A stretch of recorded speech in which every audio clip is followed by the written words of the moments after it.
afternoon, Mr. Chair. Duane Pang, Deputy Corporation Counsel. Thank you, Mr. Pang. I'm not sure if you'll be able to answer these questions in open session here, but I know previously Corporation Counsel did have some concerns with respect to different aspects. I think one had to do with private right of action, which was taken out in some of the proposals. But I don't know if you've gone through most of the proposals, but in terms of the fines, does Corporation Counsel have any comments with the fines both on the penalties and in reoccurring violations or on the advertisement part as well? Do you have any? I know that there were issues brought up by testifiers, both lawyers and non-lawyers, with respect to whether the fines would be excessive. And there are cases that prohibit excessive fines based on the circumstances. But you have to understand that we have a process whereby the director issues a violation, imposes a fine, and we are obligated whenever we issue a fine to have a contested hearing. And so the person can challenge the fines.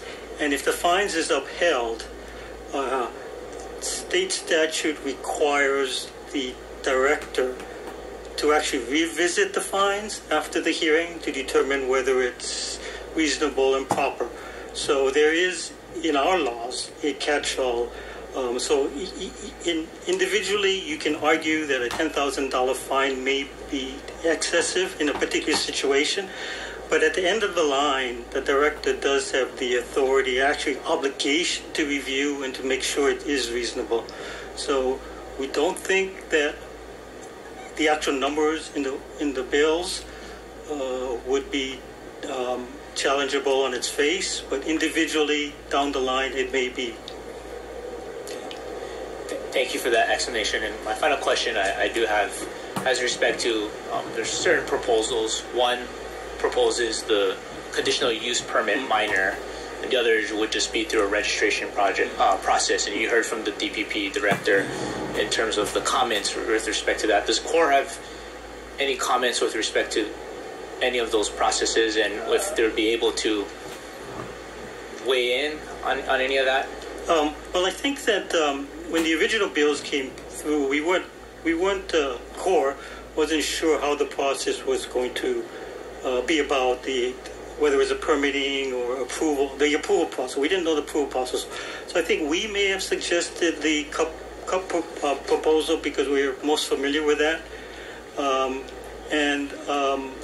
But we understand that DPP has problems because cups are generally by individual properties. And perhaps that's why we had suggested, because it takes into consideration individual properties and allows the director to place specific and conditions on a particular property based on the location, the neighborhood, so the surrounding neighborhood. But legally, we don't. It's not one way or the other legally. Thank you, Mr. Pang. Thank you, Chair. Okay. Any further questions? Corporation Counsel? Okay, thank you. Anybody else that members would like to call for to testify?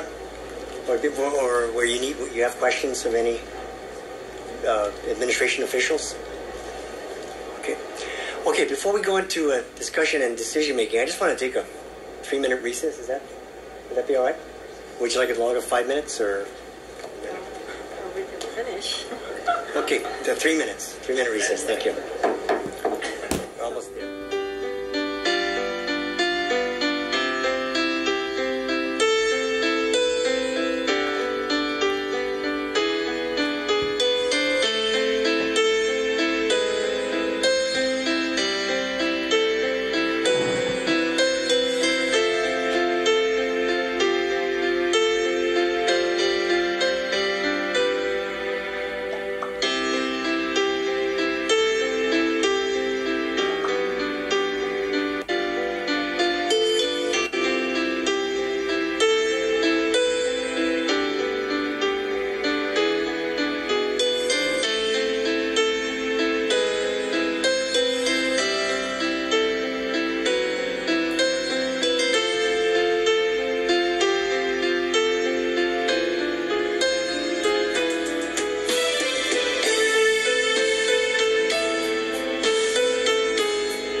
special committee meeting. Now, before we go into discussion and decision making, I did want to ask Corporation Counsel one question that I indicated at the beginning of the special council meeting. I would ask for his input. So, regarding the reformatting under Chapter 41 as opposed to the way it is now under Chapter 21, would you have a preference, or would you have legal concerns if we did do that reformatting to Chapter 41? Do you have a preference as to whether we should keep it under 21 or do it under Chapter 41? And I think you're referring to the chapter, the provision with respect to platforms. And there was a question as to whether it is more appropriate in Chapter 41, which is the city's prohibited activities, versus Chapter 21A, which is the land use ordinance. I don't think there's a legal requirement. I understand a director's concern that technically it's not a land use provision, but it is enforcement of a land use purpose. And so we didn't see any legal reasoning. The reason I think our office had suggested Chapter 21A was that if you're going to issue fines, you're required to have a hearing, a contested hearing. And if you put it in 41, you're going to have to adopt a procedure, either hearings officer, or if you want another typical commission like a board, like the Zoning Board of Appeals. Whereas if it's in Chapter 21, you already have that procedure. But legally, I didn't see legally one way or the other. It's just a matter of you need to have additional things for Chapter 41. And of course, if we did it under Chapter 41, we don't have the appeal procedure at this point, so we'd have to create one, right? Well, the director would have to either appoint a hearings officer, or if you prefer a board or commission, that would be a policy decision. Okay, but the preference would be to have it under Chapter 21. No. Okay. Thank you. Oh yes, Council Member. Sorry, Mr. Pang. Just one quick follow-up.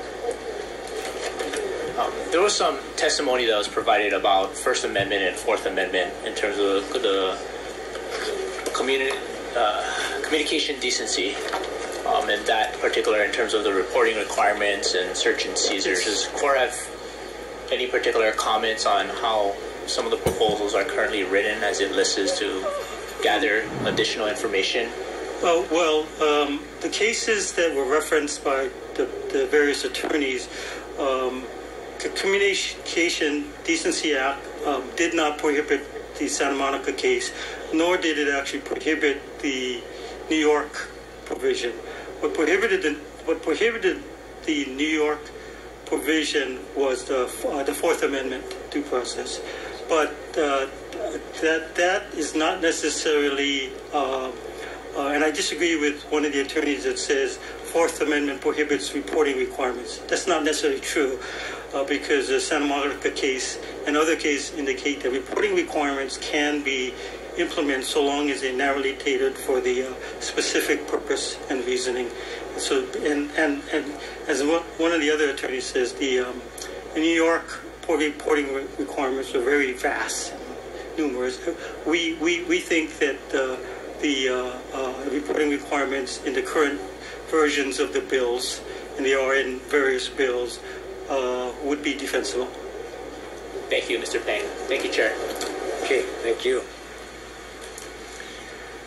All right, so we're in discussion. So let me explain to you how I'd like to handle the voting, discussion and voting of these on these various amendments or proposed CD2s.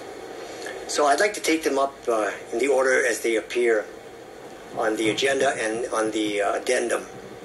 So we would begin the discussion and consideration of the proposed CD2 offered by myself and Councilmember Manahan. And then,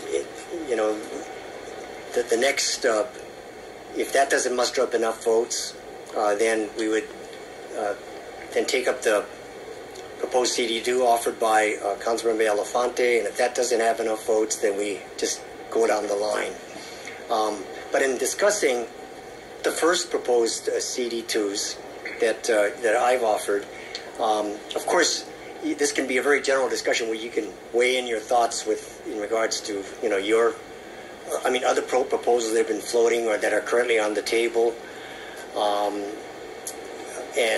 so it can be a very broad and thorough and comprehensive discussion in that regard. In terms of the way that we would be voting on these bills, we have two bills, of course, that we need to vote on. That's Bill 89. It's the Bill 89 CD1, and we're actually looking at a proposed CD2 to adopt, or to consider adopting.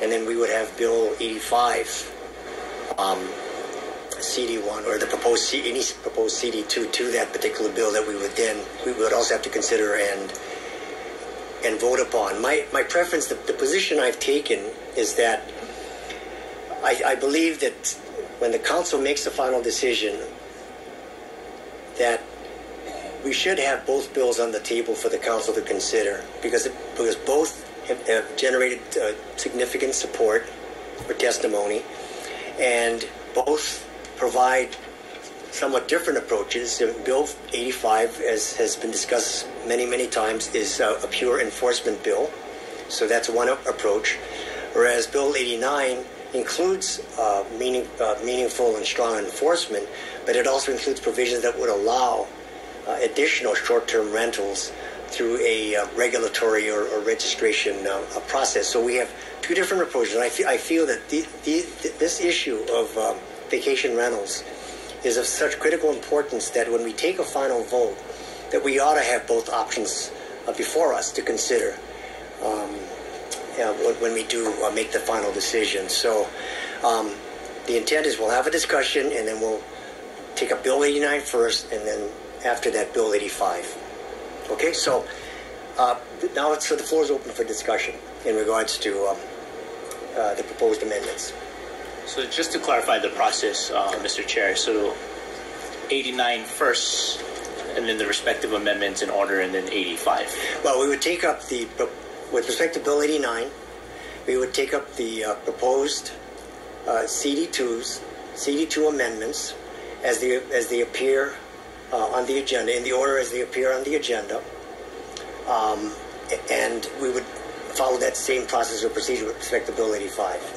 So what's up for discussion now is, for immediate discussion, would be the proposed, we're going to take up Bill 89 first, the proposed CD2 offered by myself and Council Member Manahan.